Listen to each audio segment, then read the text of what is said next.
This is an exclusive presentation of WOWO 1190 AM and 107.5 FM, Unholstered. Here we go. We are back. Welcome to Unholstered. My name is Kayla Blakesley, and I am just one of your hosts here on Unholstered. Good morning, everyone. My name is Sophia Rosales-Catina. I'm a captain with the Fort Wayne Police Department, and welcome back to Unholstered. Obviously, Sophia represents the law enforcement side. I represent the local media side. I host a news talk radio program here in Northeast Indiana during the week, and on the weekends I host this alongside Sophia. Sophia and I have teamed up. We've joined forces, if you will, just because we're so passionate about sharing and telling all of the stories that just don't often get told when it comes to law enforcement. We always say no topic is off limits. And this week, by popular demand, we brought back our guest from last week, John Michaels. He is the owner of Indiana Firearms Training in Huntington. And some of the work that John is doing, not only at IFT, but in our community, is just absolutely amazing. I'm so inspired. We had some questions come in, and we had so much content we wanted to get to with John last week. We just didn't have time. So John, with that, welcome back. Thanks for making the time. Hey, thanks for having me back. It's great to see you again. I should also apologize for the lawnmower in the background. It seems to be an ongoing situation for us. So if you hear it, that's what it is. It's the lawnmower.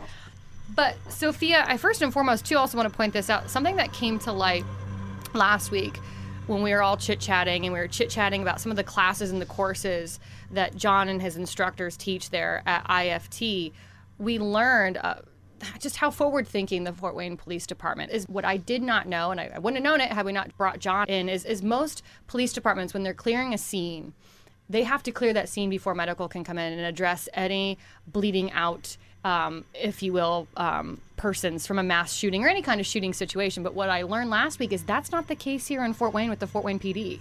It is not. No, we have a specialized training that we do with fire department, and we will go in during an active shooting scene, and it depends on the scene. I don't want people to say, oh, you have to go in now. So it depends on the scene and what's going on and how big that scene is. If we can safely get in there with medical personnel, we will do that. We train to do that, and we just want to make sure that we're helping people if and when we can. That's amazing, because you're one of the few departments across the whole country that even do it that way. So if you missed last week's episode, it was really all about gun safety and the importance of learning gun safety and just really being educated before even firing a live firearm. And that's exactly, John, what you do, you and your crew at Indiana Firearms Training in Huntington. One of the questions that we had when it comes to your courses, which they're mostly offered on the weekends, you can pretty much take a course for any kind of firearm that you want or that you have. But one of the questions we had, is there an age limit for someone to come take a course? There's not an age limit. We want to interview our students and make sure they're mature enough to handle firearms as well as be physically capable of manipulating firearms. Do you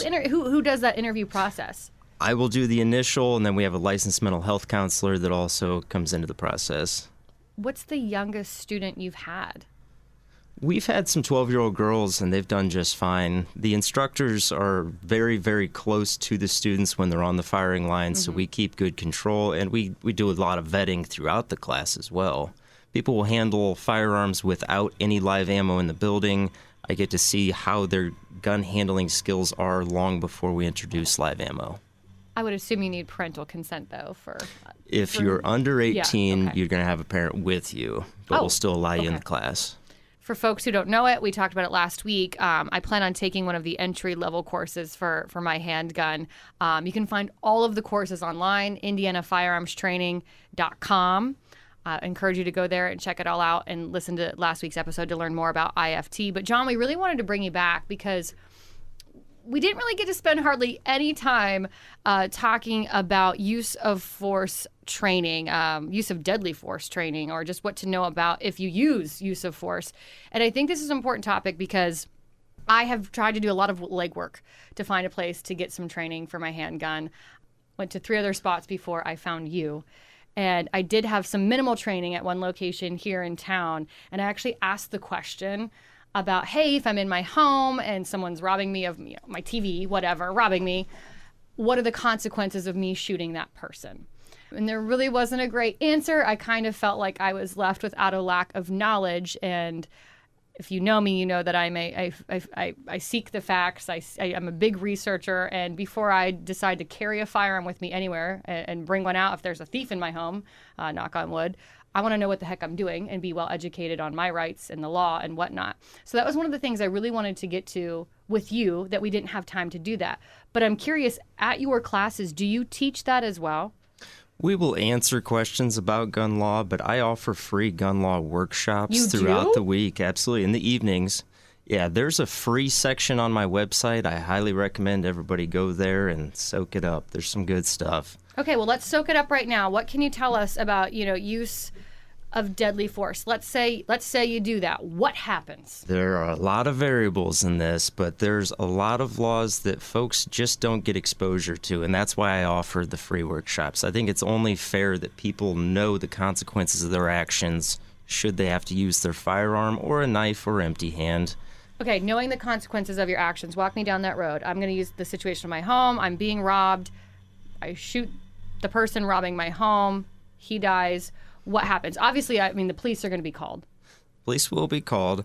There's a lot of bad information given to us through TV and movies. Oh, yes. We talk about that all the time, don't we, That's what the Sophia? show is all about. They always cut away before the court case or any of the Exactly. consequences. Yeah, exactly. And so we're kind of fed this misconception that we can just shoot somebody because they're in our house when they're not supposed to be. Well, there's a lot more to it than that. You're going to have to answer to a judge and probably a jury, and they're going to wonder why you shot somebody that didn't attack you but was just stealing a TV. Well, that's essentially what I was told by this particular instructor. They said, well, it depends. Did you tell him you were going to fire your firearm? Which obviously this is a made-up scenario. And I'm like, I don't know. In that moment, I probably wouldn't. I don't know what I would do in that moment. Put it down or I'm going to shoot. I don't know. Maybe I would say that. I have no idea. So as I said, he didn't really answer my question and kind of actually left me with more questions than I initially started with. I can tell you will most certainly have an adrenaline dump, and you will have 1, maybe 1.5 seconds to make a decision that will affect your entire life. The judge and jury will have 12, 18 months to play Captain Hindsight with no adrenaline dump and nothing to lose. And they're going to ask a lot of questions like, why didn't you just run out the back door? Wasn't Or let him get away with the TV, right? Yeah, this guy who didn't have a gun, you shot him. There was only a gunfight because you started it. And that's a weird concept for people. Somebody breaks into your house and they're stealing something, but you can be seen as the one who started the gunfight by leaving your bedroom and seeing this burglar's face. This just happened, not just this, but a really similar scenario, and I don't even remember where, but there was a situation of an apartment complex. It's not around here. It was in another state. I want to say it was Colorado, but it was an apartment complex. There was some kind of scuffle. Someone came up and was stealing this gentleman's car who lived in this apartment complex. So this guy came out of his apartment and fired off at, I'm going to say these kids, but these young people stealing this car. Well, the bullets ended up going into another apartment, almost hit this other gentleman's kids. So then he came out firing. So essentially it was this gunfight. No one died, thankfully, that got started over some young kids stealing a resident's vehicle from this apartment complex. Obviously, this just happened a couple of days ago, so I have no idea what kind of charges, but I do know the 2 residents got kicked out of the apartment complex, and the apartment said it was for causing a nuisance. There are some rights to defend your property, but people misunderstand that. When you leave the safety of your home to go defend a car, you are not defending your life. That's not self-defense. That's defense of property, and it just doesn't register with them. So big difference from a legal perspective, Sophia. You do have the right to defend yourself if you feel like you are in danger. And I will preface that everybody's feeling of danger is going to be different. Yeah. Mine is different than yours. And it's just, as a police officer, people have me on a higher level of what I should be afraid of and what I shouldn't be afraid of, or what I should be threatened by and not threatened by. As opposed to you, Kayla, as a radio personality, or you as a gun, trainer. Everybody's standard is different. So there's so many variables, and I just want to say none of this is legal advice. Yeah, We're just giving you some information. But he's right. You can't not defend property. It's just not worth it. And I see all the bravado everywhere. I just shoot him. And I'm like, you don't know what you're going to do in that situation. Even officers don't know what they're going to do. I know what we train to do. But, man, when it comes to it and you go to pull that trigger, it's a big deal. And you see that, he's right. All these judges and juries, they have days and weeks and months and years sometimes as these cases drone on and on and on. With nothing to lose. Yeah. And here I have got a split-second decision to make. And it affects the rest. And as an officer, it affects the rest of my life no matter what. As a citizen, it probably will too. But man, as an officer, it could be career ending and prison time and all these kinds of things and your name in the paper. And as a citizen, you might get that a little bit. But man, as an officer, we're certainly going to get that. And by the sounds, even if you're going to be hard pressed to prove that you felt you were in danger if you're shooting at someone who's driving away in your car, right? I mean, when you started in your house, you Yeah. left the safety, you created any potential danger. So to say that you were in fear of your life is just ridiculous. But I'll be honest here with this, John. Back to the initial scenario. Someone is in my home who shouldn't be. They're taking my TV. Dang straight, I feel like I am in danger. I've got a child. I mean, my husband. To me, if they're not supposed to be in my house in the middle of the night taking Lord knows what, I definitely feel in danger. So to me, it is tough. How do you begin to prove that? Again, those decisions I'm going to make in 2.2 seconds. A good lawyer. A good lawyer and not making the job harder for your lawyer. When you're asked questions, don't go pretending that you are the lawyer. Yeah. The police will ask you identifying information, your name, your address, and legally you have to tell them that, and you cannot lie. It is illegal to lie to a police officer, even though it's legal for police to lie to us. But that's a whole different discussion. Beyond that, though, it is not time for you to answer all the questions. The officer has to write the report. They're going to ask the questions and try and make that process shorter. But you've got everything to lose, and you have an adrenaline dump, and if you have a gap in your memory, you don't like to be confused, so the imagination can fill in those gaps. Sure. You should really have at least 2 full sleep cycles, like most police standard operating procedures will require. If an officer is involved in a shooting on their job, they are not allowed to answer questions for at least 48 hours. Is that true? Well, we have certain questions we have Most. to answer. We have a safety statement we have to give. So we have to let someone know how many rounds we've fired, what direction we fired, suspect information, those kinds of things, because we have a job to do at the crime scene level, and we have to account for every one of those bullets that we fire. So if... Do you know in the moment how many? I would even probably know how many I would fire off. most of them can give a good guess, but they could be wrong, could be right. But we understand that that time there's, like he said, an adrenaline rush dump, and there's mass confusion, and it depends. And some people are really good at maneuvering that. Some people aren't as good. So it just depends situationally for the officer. Situation. But it's one of those things where we have a job to do, so we need to know that information because, like I said, we have to account for every bullet. If we go and we see we can count casings and things like that.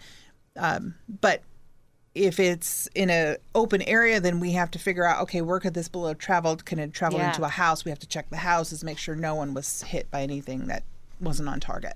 But here's how fast you can throw away your entire life. If you fired 2 to 3 rounds and they were all perfect center mass hits, and then the officer arrives and asks how many rounds you fired, was it 7 or 8? That gap in your memory can be filled in with the suggestions of 7 or 8, or you could also not have the gap in memory and say it was 2 or 3 times. Problem is, whether you say 7, 8, 2, or 3, you're really answering the yes or no question that was truly asked. Did you fire? shoot? Did you? Yeah. And when I ask students that, some folks will get smart and they'll say, I don't know how many rounds. Well, you just answered yes again, because if you didn't fire, you would have remembered that the answer is 0. The fact that you forgot how many rounds says, I did fire. That's for your attorney to do. You're not supposed to be communicating these things. Just wait it out. Let the professional speak for you. You've got everything to lose, and you've still got a nasty adrenaline dump and a fresh trauma. What about someone like me who works in the media, too? Then you got to deal with people like me. I hope you have a team that can help you out in public relations. Yeah, because that's the other part of it, too, though, that people don't talk about. I mean, yes, you mentioned you could destroy your life in a split second, even for a police officer, which the media is good at really destroying people's lives. Yeah. Immediately, because they want that click. Yeah, they want and the click. they'll frame that headline any way they can to get the click. And it doesn't necessarily mean that that's the way it happened, And how do you walk that back? Because it's already in people's minds that, Yeah. oh my gosh, you're guilty, Kayla. You did that? No, that's not how it was at all. Yeah. And then you get to the end where you go to the court and everything comes out completely differently. They're not walking that back. Right. Oh, no. And even if they do walk it back, it's 2.5 years later where no one Yeah. cares and already has their perception of the reality that actually occurred. So, John, let's do this. Can you walk us through how to properly handle, we'll go back to the scenario we've been using. Someone comes into my home. It's the middle of the night. They're not supposed to be there. They're taking my TV or whatever. What's a person to do in that scenario? You can get another TV. My advice is stay in your bedroom unless you have kids. You're not going to leave your kids hanging. I understand that. So you get from your bedroom to your kid's bedroom, then you barricade. You don't leave any room for interpretation for the courts. If you leave the bedroom and go out hunting, well, it's not going to look great for you in court. If you barricade in a bedroom and call for help and then somebody tries breaking through that bedroom door, now there's no guessing, was it really self-defense or not? No, if they're coming through that bedroom door, or at least attempting to, they're not there just to steal anymore. Right. They're there to harm you. And I'll say this, you really don't know what, you're assuming that you're seeing that person from your bedroom stealing a TV, maybe across because your bedroom door's open, you see them stealing. But if someone's in your house, you really don't know why they're in your house, right? They could be looking around, they could be looking for you. Though, right? If you hear something that, what's going on downstairs? Like naturally though, so I get what you're saying, John, about leaving your bedroom to hunt, so to speak.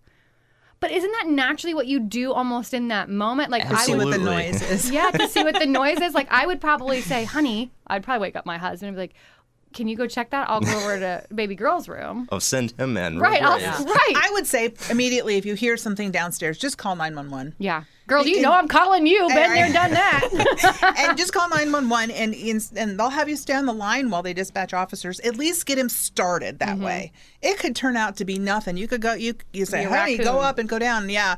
And I've had that where a raccoon's in the house. Yeah. And, I'm going around to test the door, and then all of a sudden I walk on to the back of this patio, and on the screen this thing goes raw, and it was like in your house. No, not in mine. It was someone I was checking. They thought it was a burglary. Yeah, and it was a raccoon, a big raccoon. So I mean, it can turn out to be nothing, and that's okay. I'd rather it be nothing and us arrive than it be something and you didn't even call us to get us started. So what are the consequences of just running away? Nothing. Well, in my home, for example, though, we're upstairs. Let's say this person is downstairs. I got to go downstairs to get out of my house. Yeah, retreat's not always an option, but when it is, people should consider it, and they oftentimes don't. What is the, when it comes to, an active shooting, what is it? Run, fight, hide, or run, hide, fight? What are the... Ideally. There is a fourth one, unfortunately, which is freeze. Don't ever use that one. Yeah. Oh, I've never heard that. It can happen. Some people just aren't built to handle that adrenaline dump. It can completely freeze you. It's terrifying. It's run, hide, then fight? Is that what the Those are the options. They're not necessarily in order. Oh, okay. I didn't know if that was the... I mean, I would kind of put those in order. I would try and run first, but if you can't run, maybe hide, and if you can't hide, then you're going to have to fight. Yeah. I would think that was an actual generally a good order. It doesn't always mean that way it is. I think there's something to be said, too, about what you said, Sophia. And because, again, now that we're all sitting here formulating a plan together, which we talked about how important that is last weekend, just to have some kind of plan, just even trying to get that phone call off first to the police. So at least they're on their way. So if at the end of the day, if you do have to end up fighting, at least you just fight long enough, right, until the police arrive. I guess I've never thought about that step. And in that moment, I don't know that I would think to call the police if I could. As you said. Really? You're a lot of people do. In an adrenaline dump. Well, if you're in that, if you just hear those noises downstairs. Right. I don't know that I would have, in that scenario, called the police. I would have woke up my husband like, honey, go check that out. That's what I would have done. But now I'm kind of like, I'm going to add the first step, maybe if I can, being calling the police. The average gunfight is between 3 and 4 seconds long. You may not get connected that quickly. No, I'm sure I won't get connected that quickly, but I'll leave it on speakerphone. There you go. Really all you got to do is just dial the 911 and hit send. Yeah. Right? Anything else after that, we can find you by GPS. Doesn't mean it won't take us a little bit sometimes. So we've talked about that, the direction that each carrier has is a little bit different. What happens though in that, hypothetically, you call 911, you leave it on speaker, and you're getting zero communication dispatches from the It depends on what they're hearing. Okay. So if they're hearing a fight, they relay that to us. Hey, it looks like there's a fight. There's some words, someone screaming help, and it just, it depends, how fast we're going to get there. I mean, because it could come in as an open line. Okay, 911, call open line. I don't hear anything. We're going to go check it, but we're not going to check it in an emergency run like we would have. Hey, I hear someone fighting and yelling help. Something, too, I wanted to bring back up, John, that you mentioned, too, were then the court cases afterwards. Like you said, you can buy another car. You can buy another TV. I get it. It's not inexpensive to do those things. Right. But that's either your choice or you're tied up in a court case for the next 8 to 12 months. And you got the media breathing down your neck and, your kids have to go to school. You still need to go to work, what have you. But what happens during that process of those court cases then in the moment of Kayla tried to shoot the guy walking out with her TV? They will use that 911 call. Those are all recorded, so that's going to be brought up by the prosecutor for sure. So be conscious of what you're saying once you're on speakerphone there. If you say, he's got the TV, go shoot him, well, that's going to come up and bite you. Yeah. On the other hand, if you say, don't come in, I'm armed, I don't want to shoot you, well, saying I don't want to shoot you shows that it was really the intruder's decision to make that gunfight. Interesting. I don't know. Now I got to commit that to memory too, right? And you should. These are things you should practice, right? Because what have we said before? You don't rise to the level of the occasion, you sink to your level of training. True. So you have to prepare mentally for everything that you may encounter. That way, when you're in that situation, you are recall, and it comes back, and you're like, okay, this is what I from gotta a do. legal perspective, so what John just said, hey, don't come into my home. I'm armed. I don't want to shoot. Then what in a legal perspective if I still do shoot? Well, is he coming in? Yeah, I'm shooting you. Okay. And, now I think I'm pretty much covered. I told him not to come in. I told him I would shoot him. He burst through the door that I had barricaded. I don't think there's any kind of case that'll be like, I don't even know if the prosecutor would charge that. Well, there's a lot of disqualifiers on your rights to protect yourself. There's 4 criteria for deadly use of force test that you have to pass at every moment throughout the incident. If you fail one of those 4, you don't have all that many legal protections. Well, what are they? You have to be in immediate fear of death or great bodily harm. So it can't just be, I'm going to kick your butt and you shoot somebody to death. That's not going to go over well in court. There needs to be no lesser means to stop the threat. So if it's somebody who is much smaller than you and isn't in very good shape and they're unarmed and they say they're going to kill you, well, just because it was that threat doesn't mean it's a true threat that can't be stopped. And it's going to be perception. Maybe that person has a 3rd-degree black belt, but they're not wearing it to your house. How are you supposed to know? Doesn't matter. It's going to be used against you in court. Man. So at any moment, if there is a lesser means to stop that threat, you're expected to use it. If you carry mace in one pocket and a gun on your hip and you're out jogging and somebody attacks you and you use that firearm and maybe even made the right decision, well, they're going to ask, why didn't you use the pepper spray? So by having it on you, you may have put yourself in a worse spot legally. Another criteria is you have to be an innocent party. If you go to the courts asking for help when you have committed a crime, there's something called the clean hands doctrine. The court will not help you if you are committing a crime and you ask for help. So if I went out and robbed some guy and then he breaks into my house to steal his stuff back and I shoot him, I don't have a chance in that court case. Right. Now that one I can see. That one I can be on board with.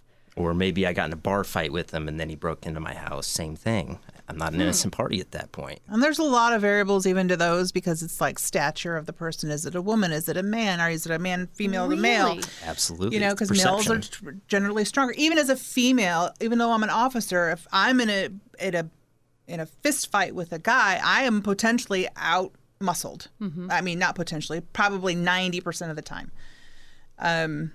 And it's going to be weighed differently on me using my handgun in that instance than it would be on another male officer with a male aggressor. I did not So know it just, everything is, that's why we cannot give you specific case. This is what's going to happen because there's variables in everything. What's the fourth one? Fourth one is no reasonable means of escape. So if there's a way for you to leave, you are required to. Now, Indiana is a castle doctrine and stand your ground state.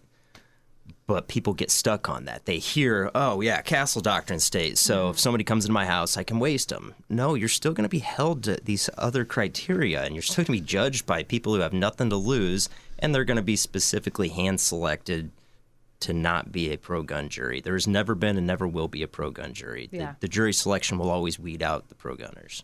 Well, John, we're still going to invite you back a third time because I'm still going to make you do, we talked about it last weekend, but we're still going to make you do a little, should I call it a seminar, a workshop? I don't know what to call it. Yeah. Ideas and thoughts. There you go, ideas and thoughts. Because something else that you do is you help specifically churches try and prevent mass shootings. Absolutely. Which I think is a remarkable thing that you do, free of charge at that. Yes. Which folks can learn more about it at indianafirearmstraining.com.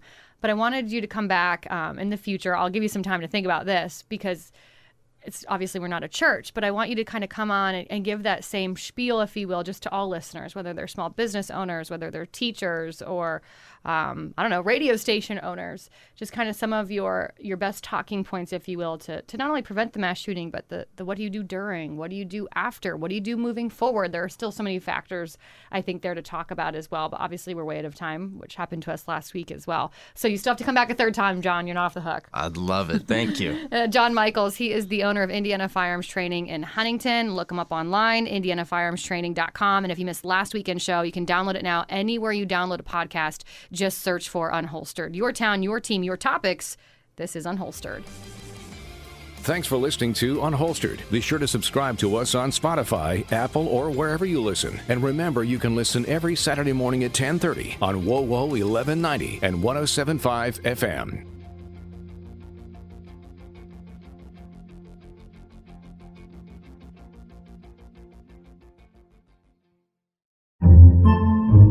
Podcasts by Federated Media.